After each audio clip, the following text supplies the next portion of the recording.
ओम शांति। 1970 की अव्यक्त मुरली की श्रृंखला में ये मुरली है 14/5/1970, 14 May 1970। इस मुरली का शीर्षक है समर्पण का गुह्य अर्थ। समर्पण का गुह्य अर्थ क्या है? आज बाप दादा बच्चों से कहते हैं, आज वतन से एक सौगात लाए हैं बाबा, बच्चों के लिए एक सौगात लाए हैं। बताओ कौन सी सौगात लाए हैं? मालूम है, अव्यक्त रूप में सौगात भी अव्यक्त होगी ना। बाबा बच्चों से कहते हैं जब अव्यक्त रूप में बाबा आते हैं तो सौगात भी अव्यक्त होगी। आज वतन से दर्पण ले आए हैं बाबा, बच्चों के लिए दर्पण ले आए, मानो शीशा ले आए हैं। दर्पण किस लिए लाया है? आप सभी जिस विशेष प्रोग्राम के लिए आए हुए हो वह कौन सा है? समर्पण कराने आए हो व संपूर्ण होने के लिए आए हो? बाबा कहते हैं समर्पण कराने आए हो, माना सरेंडर करने आए हो या कंप्लीट होने आए हो। वतन से दर्पण लाया है सभी का अर्पण में मुखड़ा देखने के लिए। बाबा वतन से दर्पण लेके आए हैं, शीशा लेके आए हैं कि सभी का अर्पण में कितना अर्पण हुआ मुखड़ा देखने के लिए और दिखाने के लिए। समर्पण हो चुके हो, सरेंडर हो चुके हो, सभी हो चुके हो। इस सभा के अंदर कौन समझते हैं कि हम समर्पण हो चुके हैं? अब बाबा कहते हैं समर्पण किसको कहा जाता है। आज बताते हैं बाबा समर्पण किसको कहा जाता है। कहते हैं ना बाबा हम पे तो तन मन धन सबसे आपके ऊपर समर्पित हो चुके हैं। तेरा तुझको अर्पण क्या लागे मेरा, भक्ति में कहते हैं ना। तो हम लोग भी सब बाबा के बच्चे कहते हैं बाबा हम आप पे समर्पित हो गए। तो आज बाबा हमें समर्पण का परिभाषा समझा रहे हैं। समर्पण किसको कहा जाता है? देह अभिमान में समर्पण हुए हो? अब बाबा कहते हैं जो देह का अभिमान है, देह के अभिमान में बार बार आ जाते हो, मुझसे ऐसा क्यों कहा, मेरा ऐसा, मैं पन से जो आ जाते हो, उसमें समर्पण हुए हो? समर्पण व संपूर्ण अर्पण हुए? हाँ या ना बोलो। बाबा कहते हैं समर्पण या संपूर्ण अर्पण हुए, हाँ या ना बोलो। देह अभिमान से संपूर्ण समर्पण हुए, उसमें हाँ क्यों कहते हो? स्वभाव अर्पण हुए हैं, इसमें पुरुषार्थ है। बाबा कहते हैं स्वभाव जो आपकी नेचर है, जो आपका व्यवहार है, वो अर्पण हुए हैं। स्वभाव अर्पण का समारोह कब करेंगे? आप लोग कन्या समर्पण समारोह मनाने आए हो, लेकिन बाप दादा वह समारोह मनाना चाहते हैं, वह कब मनाएंगे? बाबा कहते हैं अब स्वभाव समर्पण कब समारोह कब करेंगे? कि जो आपका स्वभाव, कहते हो ना मेरा स्वभाव, मेरे संस्कार, मेरी आदत, तो बाबा कहते हैं इसको अर्पण कब करेंगे, इसका समारोह कब मनाया जाएगा? इसीलिए कहा है कि दर्पण ले आए हैं। इसमें 3 बातें देख रहे हैं, एक स्वभाव का समर्पण, दूसरा देह अभिमान का समर्पण, तीसरा संबंधों का समर्पण। बाबा एक स्वभाव का समर्पण, दूसरा देह अभिमान का समर्पण, तीसरा संबंधों का समर्पण। संबंधों को कितना समर्पित किया? देह अर्थात कर्मेंद्रियों के लगाव का समर्पण। अब बाबा कहते हैं देह अर्थात कर्मेंद्रियां, जो हमारी आँख, नाक, कान, हाथ, ये सब क्या है? हमारी कर्मेंद्रियां है, मन, बुद्धि, संस्कार, ये सब क्या है? तो बाबा कहते हैं देह अर्थात कर्मेंद्रियों के लगाव का समर्पण। अब ये कहाँ बुद्धि लगी हुई है, कहाँ मन लगा हुआ है, इसको कितना समर्पित किया? 3 चीज़ें दर्पण में देख रहे हैं। जब स्वभाव का समर्पण समारोह होगा तब संपूर्ण मूर्त का साक्षात्कार होगा। और दहेज क्या मिलेगा? बाबा ने कहा जब स्वभाव का समर्पण होगा तब संपूर्ण मूर्त का साक्षात्कार होगा, तो दहेज क्या मिलेगा? जब ये संपूर्ण सुहाग प्राप्त होगा तो श्रेष्ठ भाग का दहेज स्वतः ही मिल जाएगा। अब बाबा कहते हैं जब ये समर्पण होगा स्वभाव का, है ना, स्वभाव का, अपने संस्कारों का समर्पण होगा संपूर्ण रूप से, तब क्या होगा? बाबा ने कहा दहेज क्या मिलेगा? अब दहेज भी बाबा दे रहे हैं। कितना प्यारा बाबा है, हम कन्याओं को दहेज भी दे रहे हैं। जो कन्याएं समर्पित होती हैं, जो कुमारियां समर्पित होती, बाबा उनको दहेज भी दे रहे हैं। तो दहेज क्या मिलेगा? बाबा ने कहा दहेज मिलेगा अपने सुहाग को कायम रखने। बाबा कहते हैं दहेज मिलेगा अपने सुहाग को कायम रखने से, भाग्य भी कायम रहता है। कहते हैं ना सुहाग भाग्य, तो सदा सुहाग सदा भाग्य। जो जितना सुहागिन रहते हैं उतना ही श्रेष्ठ भागवान बनते हैं। सुहाग की निशानी होती है बिंदी। चिंदी और बिंदी दोनों ही होती हैं। तो जो सदा सुहागिन है उनकी बिंदी रूप की स्मृति सदा कायम रहती है। जो सदा सुहागिन है उनकी बिंदी रूप की स्मृति, माना अब बाबा के बच्चे हैं हम सब, सदा सुहागिन कैसे कहलाएंगे? जो आत्मिक स्थिति में स्थित होंगे, अपने आप को आत्मा बिंदी के रूप में स्थित करेंगे। तो बाबा ने कहा उनकी बिंदी रूप की स्मृति सदा कायम रहती है। अगर ये बिंदी रूप की स्थिति सदा साथ है तो वही सदा सुहागिन है। तो अपने सुहाग से भाग्य को देखो, जितना सुहाग उतना भाग्य, अविनाशी सुहाग तो अविनाशी भाग्य। सदा अपने सुहाग को कायम रखने के लिए 4 बातें याद रखनी है। अब बाबा कहते हैं जितना सुहाग उतना भाग्य, अविनाशी सुहाग तो अविनाशी भाग्य। जब अविनाशी सुहाग होगा तो अविनाशी भाग्य होगा। तो सदा अपने सुहाग को कायम रखने के लिए 4 बातें याद रखनी है। बाबा आप कौन सी 4 बातें बता रहे हैं बच्चों को? 4 बातों में से कोई एक बात भी बताओ। जैसे स्थूल दहेज तैयार करते आए हो, वैसे इसको कौन सा पुरुषार्थ का दहेज चाहिए? कौन सी 4 बातें हैं? अब बाबा बताते हैं, एक तो सदैव जीवन का उद्देश्य सामने हो। अब जीवन में करना क्या चाहते हैं, ये उद्देश्य सामने हो। दूसरा बाप दादा का आदेश, तीसरा संदेश, चौथा स्वदेश। एक तो जीवन का उद्देश्य सामने हो, दूसरा बाप दादा का आदेश, तीसरा आदेश माना श्रीमत। बाप दादा का आदेश क्या है? श्रीमत है। तीसरा संदेश और चौथा स्वदेश। जीवन का उद्देश्य सामने होने से पुरुषार्थ तीव्र चलेगा। जब जीवन का उद्देश्य होगा ना, हमें क्या बनना है सतयुग में। अब जीवन का उद्देश्य हमारे क्या है सतयुग में? महाराजा बनना है, महारानी बनना है, या फिर प्रजा में आना है, या दास दासी में आना है, ये सब हम ही को डिसाइड करना है ना। तो बाबा ने कहा जब जीवन का उद्देश्य सामने होगा तो पुरुषार्थ भी बहुत अच्छा चलेगा, तीव्र होगा। और बाप दादा के आदेश को स्मृति में रख के पुरुषार्थ करने से पुरुषार्थ में भी सफलता मिलेगी। जब बाबा ने जो कहा है उस बात को अपनी स्मृति में रखेंगे, ध्यान में रखेंगे, तो पुरुषार्थ करने से पुरुषार्थ में सफलता मिलती है। सभी को संदेश देना है। अब संदेश कैसा? बाबा कहते हैं सभी को संदेश देना है, जिसको सर्विस कहा जाता है। और अब क्या याद रखना है? बाबा ने कहा सभी को संदेश देना है, इसको सर्विस कहा जाता है। और अब क्या याद रखना है? स्वदेश। स्वदेश माना कि अब घर जाना है। ये 4 बातें याद रखनी है। स्वदेश माना अब घर जाना है। अब घर का है हम सब आत्माओं का परम धाम। अब वापस जाने का समय है, समय समीप आ पहुंचा है। इन 4 बातों में कोई भी बात की कमी है तो उस कमी का नाम ही कमज़ोर पुरुषार्थी है। इन 4 बातों में कोई भी बात की कमी है तो फिर कमज़ोर पुरुषार्थी है। कमी को भरने के लिए ये 4 शब्द सामने रखो। बाप दादा बच्चों को आज एक नया टाइटल दे रहे हैं, लॉ मेकर्स। वह लोग पीस मेकर्स टाइटल देते हैं, लेकिन आज बाप दादा सभी बच्चों को टाइटल देते हैं कि आप सभी लॉ मेकर्स हो। सतयुगी जो भी लॉ चलने वाले हैं उसे बनाने वाले आप हो। हम लॉ मेकर्स हैं। ये स्मृति में रखेंगे तो कोई भी कदम सोच समझकर उठाएंगे। सतयुगी जो भी लॉ चलने वाले उसे बनाने वाले आप हो। हम लॉ मेकर्स हैं। बाबा ने कहा अपने आप को लॉ मेकर्स का टाइटल दो, माना हम लॉ बनाते हैं, हम नियम बनाते हैं, हम कानून बनाने वाले हैं। ये स्मृति रखोगे तो कोई भी कदम सोच समझकर उठाएंगे। आप जो कदम उठाते हो वह माना लॉ बन रहा है। बाबा ने कहा जब ये कदम उठाते हो तो ये सोचना है कि यही नियम बनना, यही कानून बनना है।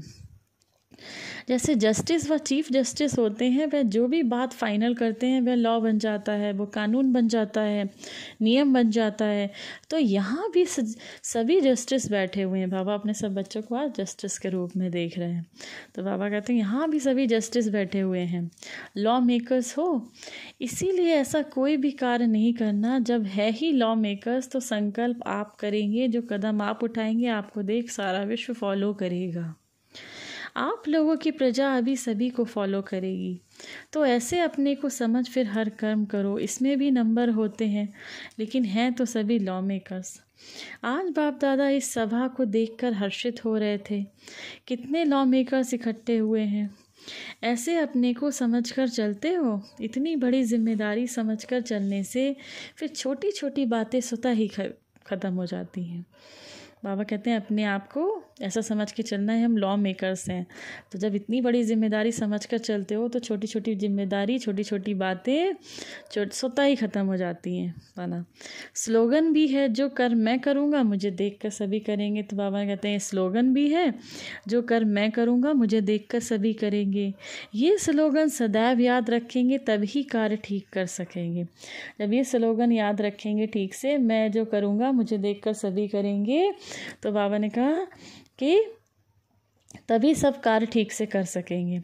अपने को अकेला मत समझो, आप एक एक के पीछे आपकी राजधानी है। अपने को अकेला नहीं समझो, आप एक एक के पीछे आपकी राजधानी है। वह भी आपको देख रहे हैं, इसीलिए यह याद रहे कि जो कर्म मैं करूँगा मुझे देखकर सभी करेंगे। तो बाबा ने कहा ये चीज़ याद रहे कि जो कर्म मैं करूँगा मुझे देख के सभी करेंगे। इससे क्या होगा, सभी के स्वभाव व संस्कारों का समर्पण समारोह जल्दी हो जाएगा। अब इस समारोह का स्टेज पे लाने के लिए जल्दी जल्दी तैयारी करनी है। अब इस समारोह का स्टेज पे लाने के लिए जल्दी जल्दी तैयारी करनी है। अच्छा, अब बाबा कुमारियों का समर्पण समारोह है, तो उसमें बाबा बता रहे हैं आज किस कार्य के लिए बुलाया है। सतयुग में माता पिता राज सिंहासन पर बैठाते हैं। बाबा कहते हैं आज किस कार्य के लिए बुलाया है। सतयुग में माता पिता सिंहासन पर बैठाते हैं। संगम पर कौन सा राज तिलक मिलता है मालूम है। बाबा कहते हैं संगम पर कौन सा राज तिलक मिलता है मालूम है। संगम का तिलक लगाया हुआ है या लगाना है। संगम के तख्त नशीन हुए हो।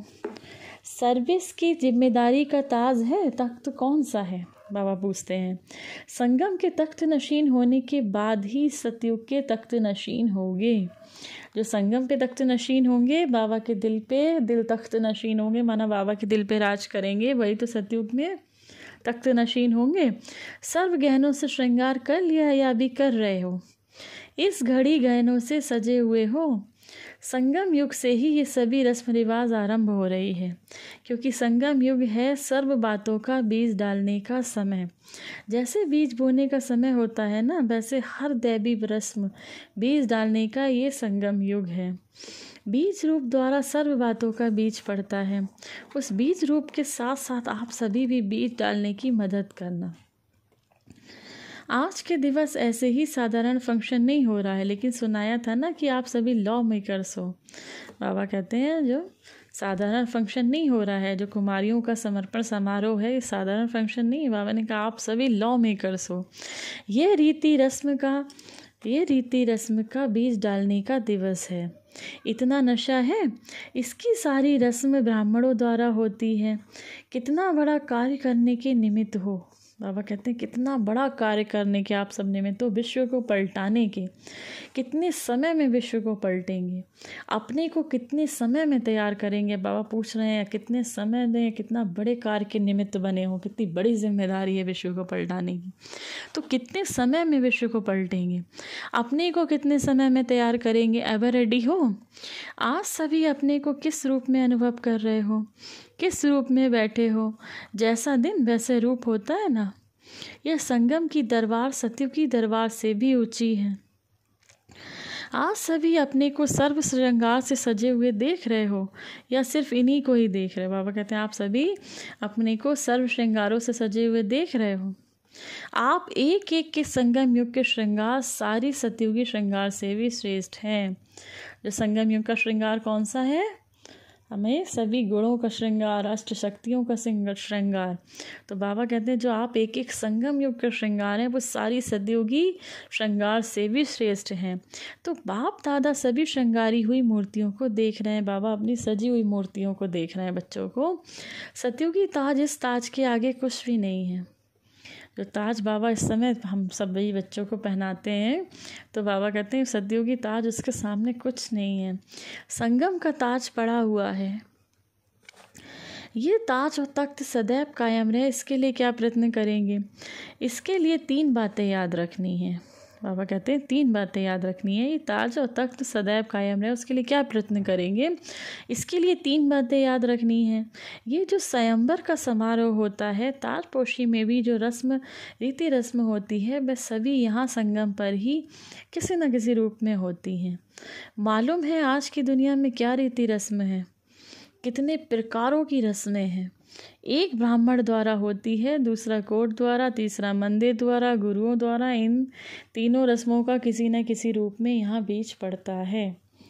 यह मधुवन मंदिर भी है। बाबा मधुवन को आज बहुत प्यारा सा मंदिर भी कहते हैं। बाबा कहते हैं मधुवन मंदिर भी है, चैतन्य मंदिर है। इस मंदिर के बीच आत्मा और परमात्मा की लगन होती है। कितना सुंदर मंदिर है। जहाँ पर ऐसा कोई मंदिर है दुनिया में, विश्व में कोई ऐसा मंदिर नहीं है जहाँ आत्मा और परमात्मा का मिलन होता हो। साथ साथ कोर्ट का जो रिवाज है वह भी यहाँ से शुरू होता है। सुनाया ना, आप लॉ मेकर्स हो, इन्हीं के आगे वह वायदा करेंगे तो ये कोर्ट हुई ना। तो बाबा ने कहा इनके आगे, बाबा के सामने ही वादा करेंगे तो कोर्ट भी हो गई। बाबा ने कहा ये तो कोर्ट भी हो गई। तीनों ही रस्म इस संगम पर अलौकिक रूप से होती हैं, जिसका यादगार स्थूल रूप में चलता रहता है। अच्छा, 3 बातें कौन सी याद रखनी है? एक तो अपने को उपकारी समझकर चलना है, दूसरा निरहंकारी समझकर चलना है, तीसरा अधिकारी समझ के चलना है। अपने को उपकारी समझ के चलना है, निरंकारी समझ के चलना है, तीसरा अधिकारी। अधिकार भी सामने रखना है और निरहंकार का गुण भी सामने रखना है।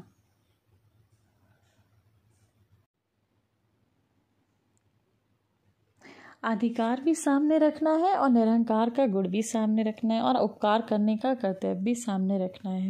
ये 3 बातें सदैव याद रखना है।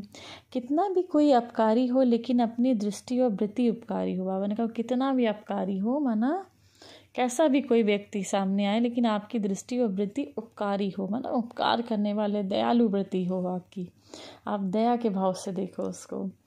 अधिकारी भी समझकर चलना है लेकिन निरहंकारी भी बनना। बाबा ने कहा अधिकारी समझना है हर बच्चे को। हमें बाप दादा पे तो हम सभी बच्चों का अधिकार है, तो हम सब बच्चों को अधिकारी समझकर चलना, अपने आप को समझना है, लेकिन निरहंकारी भी हो, अहंकार ना आए किसी बात का।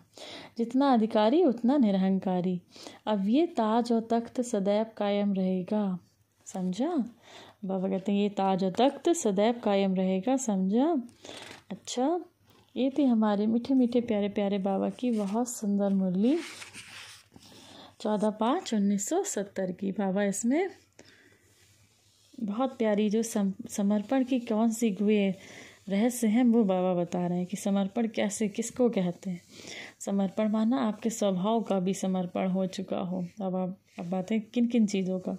देह अभिमान का समर्पण, तीसरा संबंध का समर्पण, कर्मेंद्रियों के लगाव का समर्पण। ये जब समर्पण होंगे तब संपूर्ण मूर्त का साक्षात्कार होगा। बच्चों को बताते हैं, बाबा बच्चों से कहते हैं आप सब लॉ मेकर्स हो, लॉ बनाते हो। अपने आप को समझना चाहिए कि हम लॉ मेकर्स हैं। जैसे दुनिया में जस्टिस, चीफ जस्टिस होते हैं ना, वैसे ही आप सभी बच्चे लॉ मेकर्स हो, लॉ बनाते हो। जब अपने आप को ऐसा समझोगे तो फिर गलतियाँ भी नहीं करोगे और कोई भी कमज़ोरी के संकल्प भी नहीं आएंगे। तो अपने आप के ऊपर ये जिम्मेदारी रखनी है, तो छोटी छोटी बातें स्वतः ही ख़त्म हो जाती हैं। अब बाबा श्रृंगारी हुई मूर्तियों को भी देखते हैं। बाबा कहते हैं जो संगम का श्रृंगार है वो सतयुग से भी श्रेष्ठ है। जो संगम पे आपको मिला ताज है वो सतयुग के ताज से भी श्रेष्ठ है। इतना बाबा नशा हम सभी बच्चों को सतयुग से ज़्यादा संगम का चढ़ाते हैं। ये थे हमारे प्यारे बाबा की बहुत सुंदर मुरली। आप सभी बाबा के बच्चों को बाबा की तरफ से याद प्यार और नमस्ते। हमारे मीठे मीठे प्यारे प्यारे बाप दादा को हम सभी की तरफ से याद प्यार और नमस्ते। ओम शांति, ओम शांति, ओम शांति।